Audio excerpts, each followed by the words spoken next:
Welcome back to SwitchCorner. My name is Alex, and today with May the 4th upon us, I figured let's take a look at every Switch Star Wars game that is this far, rank them, add in them my wish list of titles I want to see over this next year, and then also discuss any crossovers we may have and what's currently announced and upcoming. So with that luck, hit subscribe if you love the Switch. As much as we all do here, join our growing family, and let's get started.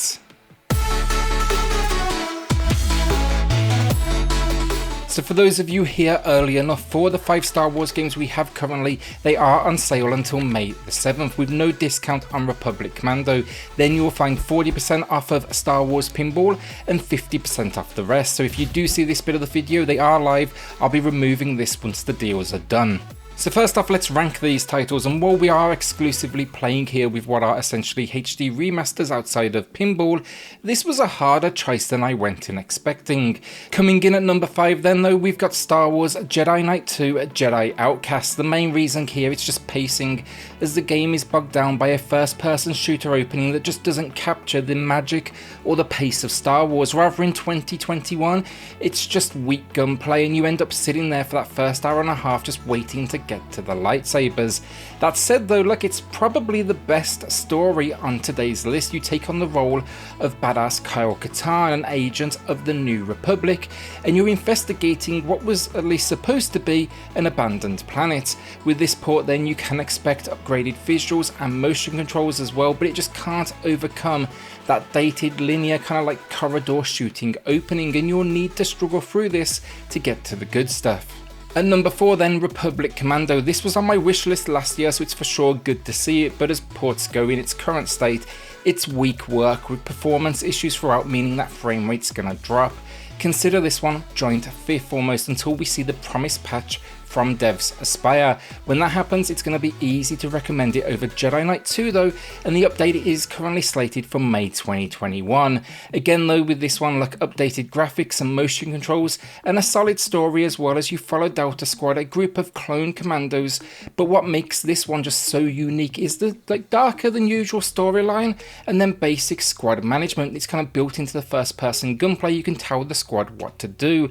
I've waited though 16 years for this. I can wait just a little bit longer for it to be in the condition it should have been at release. Now the decisions, they got tough, but the top 3, and we're going to be starting with Star Wars Jedi Knight Jedi Academy. Gun is Kyle, and now we take on the role of a new student under the guidance of Luke Skywalker. This one though, it combines single player as well as competitive online multiplayer, and it's just great honestly to see online here intact for modes like Capture the Flag and Free for All. Historically, the online play for Star Wars games, they have been just stripped away entirely. A basic port again though, like HD visuals, motion controls, but the nostalgia just gets me with this one, and the main piece of that, the kind of idea of building your own lightsaber. It's basic, but at the time of release it's a bit of a kind of, dream, with fun combat though throughout, and the first time I think they really got lightsabers right. It's an easy recommendation to Star Wars fans out there. They really now need to bring the Jedi Knight series back because it's absolutely worth the love.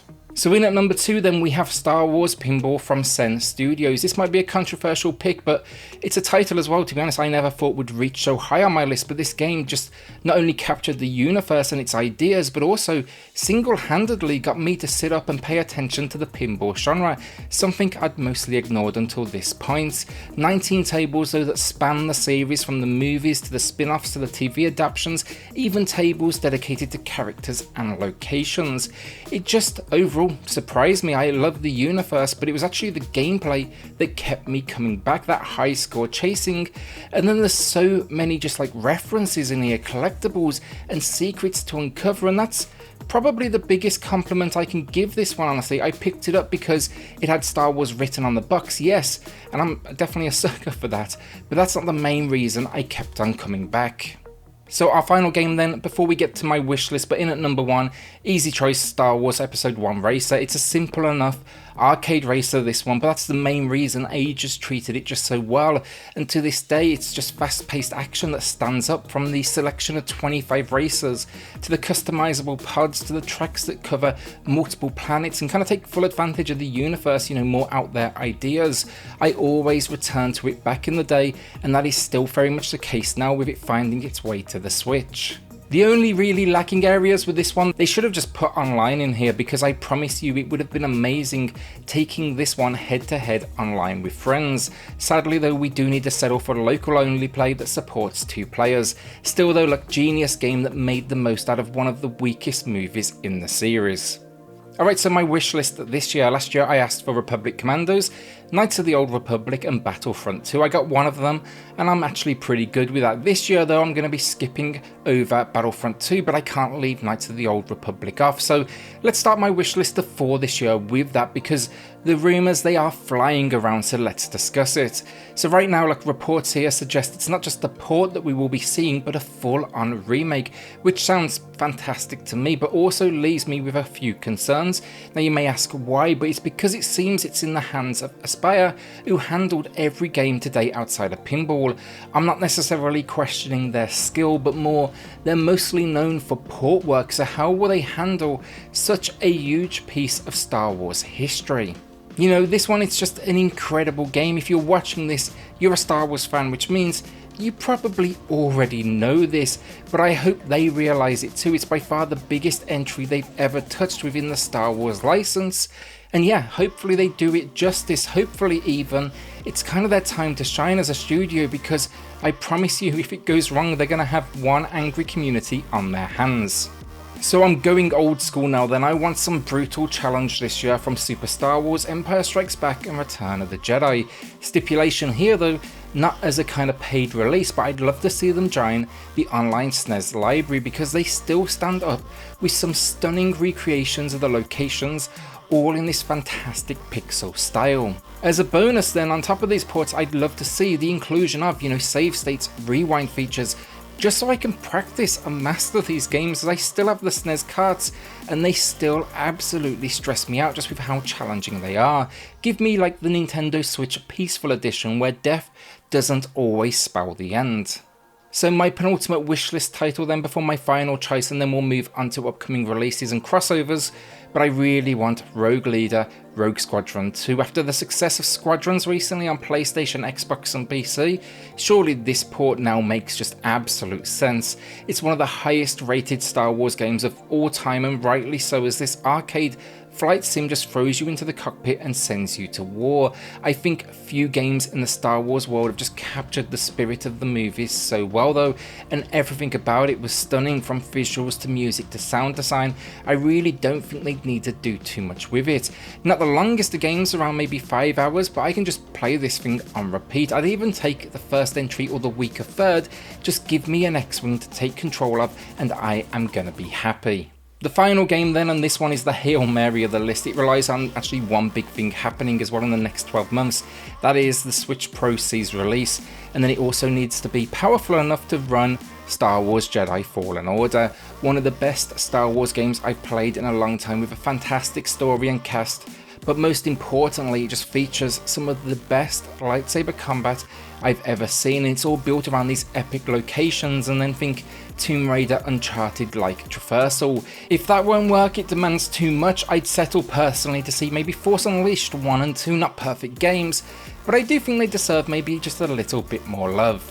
So on the back of those 4 then, the confirmed games for the year so far that we do have, not quite as exciting, but LEGO Star Wars The Skywalker Saga, it continues to see delays. It now finds itself penned for 2021. It is a completely new LEGO game though. I'm not expecting too much of it still, honestly, outside of, you know, the usual collectathon, but it seems it has a few flying levels in here, and it seems they're putting a bit of extra effort in as well. I'll be for sure checking it out. My favourite thing with this one, honestly, the deluxe edition, it's like $10 more or so, and it includes a Luke Skywalker figure drinking blue milk, and then 6 character DLC packs as well. That's going to cover Solo, Rogue One, The Bad Batch, and then most importantly The Mandalorian, available to pre-order nearly everywhere. Finally then, Hunters, a game we know very little about outside of it's an online real-time battle experience contained within, of course, the Star Wars universe with locations and characters. I'm hoping this kind of gives me my Battlefront urge, honestly, but the teaser, it just couldn't have given us any less. A little face at the back of my mind has been hoping for maybe a May 4th drop, but look, let's face it, it's definitely not happening. I swear though, every year I hope for a new game on May the 4th, you know, surely that would be perfect for marketing, the buzz would be huge, but it just never happens. It's almost like the studios in control of the Star Wars name know nothing about Star Wars. And that's it, the only thing we didn't cover: crossovers, and rumours suggest right now Star Wars will be back making an appearance in Fortnite launching on May the 4th. They clearly get marketing. It's going to be for a limited time, no doubt. And then Minecraft, that actually has a few Star Wars bundles like skins, and it seems locations, but I can't say I'm a huge kind of Minecraft guy. So if you can tell me more about that one, let me know in the comments below.